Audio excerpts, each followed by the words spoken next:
Hello and welcome. My name is Talia Zamora. I'm a business strategy coach working with self-starter entrepreneurs wanting to grow their business. I wanted to share with you today one of the strategies that I feel is really valuable within your business, and is something that you can build yourself and implement to help you to bring in the business that you want, to ensure that you are following a process, to have a bit more control over what you are doing within your business, and to bring in the clients that you want. So this is all about nailing your client journey. So client roadmap. Nailing that client roadmap means that you are putting a strategy together to follow week in, week out, to build your audience and attract those clients that you want. Now, there's no hard and fast rule to this, but it's something that I really do encourage my clients to have these methods and processes in place to ensure that they are speaking their message. They are letting people know what they do and how they do it and how they can get in contact with them. And the more that you're consistent with this, the more that you pop up, the more that you are seen, then the more likely you're going to bring in the clients that you want. Now, if you've been in business for a while, you probably have a typical client that you like to work with from a typical industry or a typical background. This is often referred to as an ideal client. You potentially have a niche, so maybe you only work with certain types of people or certain types of businesses, or certain age range, or people with a certain issue or pain point that you are there to resolve and help with. So if you have that already, that really does help in this process in terms of where you find those particular people and how you show up in front of them and let them know about you. So when I talk about the methods that you are using, it'll be helpful for you to have a little think about the strategies you already have in place within your business. So what I mean by that is how you show up already and what you are doing with your business. So to make this a little bit clearer, I did put a freebie, a download, on a link that you can print off. Hopefully you've already got that, and that shows you a little bit about what you can do and how you can do a step-by-step process for yourself. So today I'm going to walk you through with a bit of clarity, talking about the methods, talking about how you can nurture, talking about the conversion. A lot of us are not always familiar and conscious of conversion when it comes to getting clients, and this will be embedded within the strategy that you are building. So if you haven't got the downloaded sheet, you can always just scribble some notes and put your steps and methods together for your roadmap. And your roadmap will start with your methods. So think about, how do you communicate with your audience? What are the connection points? Emails, newsletters, Facebook, LinkedIn, networking. What is it that you do within your business that enables people to connect with you and understand what you do?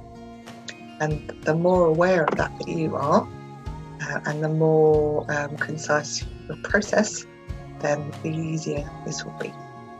So, and it enables you to strengthen and nurture relationships, because they're potentially following you one way or another. And then you have the opportunity to put an offer out there and deliver a service to them. So, I've mentioned methods a couple of times already. Step one, I would say, pick 3 methods that you feel you are really aligned with and that work for you. Now, often we will compare ourselves to others. We will look at what other people are doing and how they're doing it and want to mimic what they're doing because they are successful. But it is really, really important that you choose things that you have got the right energy for and that you're excited about and that you feel comfortable doing. I am a great advocate for pushing yourself outside of your comfort zone, and we all have a certain amount of imposter syndrome. But I do believe that when it comes to putting strategies in place for your methods, that it's good to start with 3 that you're comfortable with, and then potentially add a 4th that maybe you don't feel so comfortable with, that you can then explore a bit more and learn a bit more to build that confidence and take a slow process with. Whereas if stepping outside of your comfort zone and the method that you choose is right at the top, the one that you're not so comfortable with, it's not necessarily going to be working for you for some time until you got it down packed and practiced it.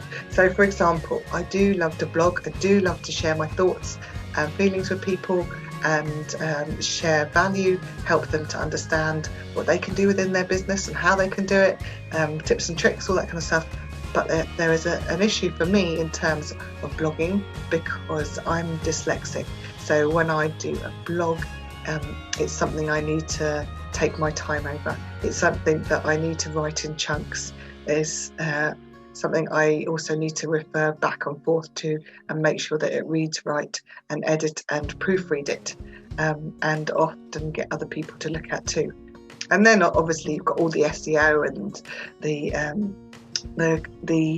meta tags and things that go behind it that needs to be done after all of that. So this is something that it doesn't necessarily come to me really naturally, and it takes me time to do. So it's not my number one method in terms of getting in front of people and helping to grow my own business. So it's something that's in my plan, my 90-day plan, my quarterly plan to share a blog, but it's not something that I do on a weekly basis, such as networking. So if you can see the difference there.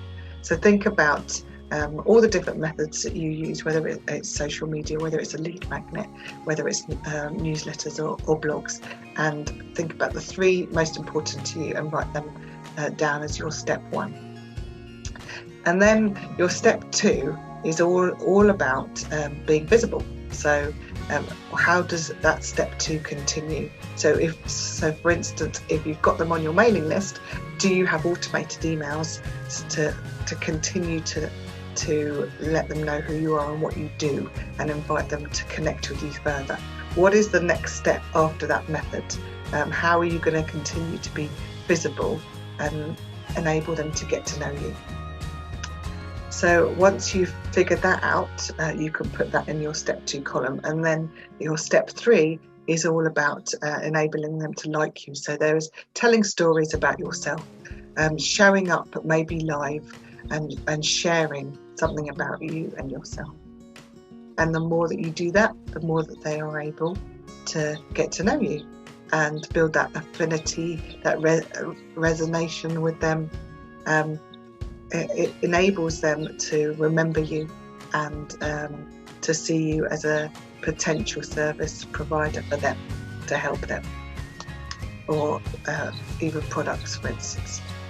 So once you have got those processes in place and giving them the opportunity to like you, you can then think about how you can encourage them to connect further. So this you could do by sharing a freebie of some sort, or you could maybe offer them a call, or you could have a free workshop, or you could even have a very low cost purchase of some sort. So think about what it is that you can offer them to start with to get them to be more connected with you and to understand what you can do for them even further. And once they've got that from you, that low cost offer or that freebie, that's going to enable them to trust you more and get to know you more. So by doing that, then they are part of your wider audience, part of the potential clients pot of people that you have. So when I pot of people, sorry, it's probably the wrong term, but you're a wider audience. Now, when it comes to wider audience, I mentioned earlier about conversion. Now, this is really, really important. I'm not big on numbers, so please bear with me. But it's good to understand that conversion tends to be as little as 0 to 3%. And that's even for the big businesses like Nike. If they're lucky, maybe their conversion is more like 5 to 10%. But all companies, even the big ones, have got low conversion. And what I mean by that is that they need to be seen and heard by hundreds and thousands of people before they are then going to get a few people that are going to actually purchase and buy from them. So, for instance, if you were going to run a challenge, we may have all seen the free challenges online. Say, for example, you run a challenge and you get 100 people to sign up. So this free challenge, that means you've got 100 potential leads. And what tends to happen with things like challenges is that maybe about 30% of those people will turn up on the day, even though 100 have signed up. This is no reflection on you. This is very, very normal. So to prepare yourself for this, it's good to be informed about conversion. And this is all part and parcel of having that perfect roadmap to understanding that those numbers drop off. And this is, like I said at the beginning, it's like nailing that process is going to be really valuable to you. So from that 100 people that sign up, you potentially then will maybe have 3 or 4 calls from the people that sign up prior to the challenge. You might then have them attend the challenge, and then maybe a further 4 people will call you or get in contact after the challenge. So all in all, you've got, let's say, 8 discovery calls. So you have those discovery calls, tell them all about what you do and how you do it, and they either maybe sign up straight away or go away and have a think about it. Now let's just say that drops by 50%, so you go down to 4. From that 4, those 4 are the ones that potentially are buying from you. So if you can see, that's quite a high conversion. Maybe even it's 3 out of that 8. But what I was saying is that if you have an audience of 100 people, to understand and know what to expect from those 100 people and what that conversion is going to be. Now, if you nurture your audience very, very closely and connect with all of them and message them and talk to all of them, then that conversion can be lifted. If you have a really strong nurturing process. So this is not always the case, but it's very much a commonplace for it to be about 2 to 3%. So when you understand that, you can then prepare yourself and understand and figure out and second guess what your numbers are likely to be when you're running a certain challenge or a promotion. So when it comes to putting your own roadmap together, it's a really good idea to think about those top methods, like I said, then start mapping out your steps 1 to 6 and think about how you're showing up in each of those points, and then have that plan in place. Now, if you're somebody, for instance, that goes through these steps and thinks, hold on a minute, where do I go from here? Then you need to think about ending that journey and that process to enable your turnover to be increased. So, for example, if you go to a networking event, but you don't actually contact anybody after the networking event and you don't have any one-to-ones, then think about how you can continue your method when it comes to networking. So networking being the method, then the being visible and connecting with those people further. Maybe you'd like to email everybody that was at the meeting and introduce yourself and ask them to maybe join your mailing list. Maybe you'd like to just reach out to a handful of people from the group and ask for a one-to-one. And then after the one-to-one, you can follow up further and offer them one of your services, or ask them if they know of anybody that they could refer to you. So think about how you can continue that journey and how you can warm up and strengthen those relationships, and put that into your plan.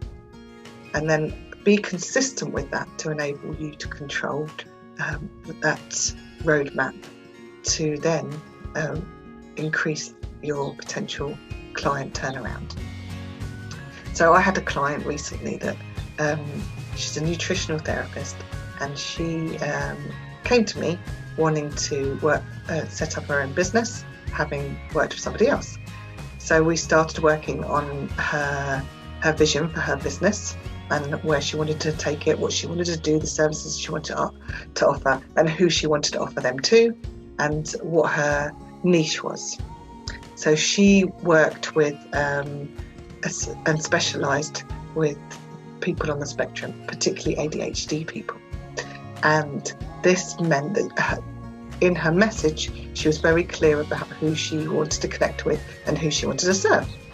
So she set up a group with that in mind, and then went and connected with lots of people in other groups, and putting her message out there, engaging in conversation, giving value, and then told them about her group.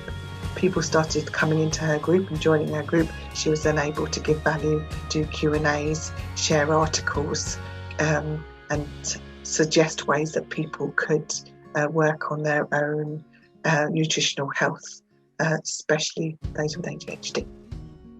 By doing this, they could see her value and they could understand what she could do for them. And then she offered a workshop, and she had the majority of them on her mailing list, so she could email them as well as communicate within the Facebook group. And she got a number of people signing up for her workshop because she'd already nurtured them within a Facebook group. And then further to that, she could then offer a package or further workshops that meant she could continue offering services and they could come back. So this for her became a really strong, valuable strategy to have within her business, and made things really simple for her because she could follow this step-by-step process. So you are probably doing a number of different things within your business to be visible, and you've probably got a roadmap that you're not even aware of. But the more that you're aware of it, and the more that you write it down and that you follow it and make sure that you think about each step and practice each step, the more likely you are going to be able to increase your income and make things easier for yourself. So remember to be visible and be consistent with your visibility, and find methods that you're aligned with, that you're happy to do, that you feel comfortable doing, and that work for you. And don't worry about what everybody else is doing, okay? Because each person is individual, every business is individual, so it's really important that you choose methods that work for you, and then you put those into your plan. So make sure that you plan well and that you stick to it and be consistent with it. And it's amazing what you can achieve by putting these plans and processes and methods into place to help you to progress your business. Now, this is just one strategy that I feel very strongly about within your business. There are so many other strategies that are good to implement and to get better control over your business, and to potentially reduce the hours that you work and increase the income that you are bringing in. And the more that you can put your strategies down and work on them and follow them from your business plan or your 90-day plans, if you're somebody that puts those in place year on year, then these are easier to break down and to figure out the best ways that you're going to practice your business and make it easier for you. Because at the end of the day, we don't all feel very passionate about running our business. We're more passionate about actually providing the service and doing our job. So when you make the processes and strategies within your business simpler and easier, then you've got a little bit more control and a bit more excitement in terms of what you're doing, and trusting that you know what your next steps are and where you're going, and developing that vision and taking those actions to progress on the journey that you're on, and your own roadmap. So I hope this has been helpful. I hope it is simple and easy to understand, because I don't like to overcomplicate things. If this is something that you've really appreciated and want to learn more about different strategies you can put in place within your business, then please do make sure that you've signed up and you are one of my subscribers. That can be by either downloading the roadmap template that I shared, or you can go to my website taliazamora.com and look at some of the free resources there. And by doing that and downloading one of those, you will then be joining my mailing list that way, and I can let you know about the upcoming trainings or workshops that I'm running, and the next round of free training that I will be sharing. So thank you very much for listening, joining in. Good luck with your strategy, your roadmap, and if you are feeling a little bit stuck or need any help with it, please do feel free to reach out to ask me any questions. Take care and bye for now.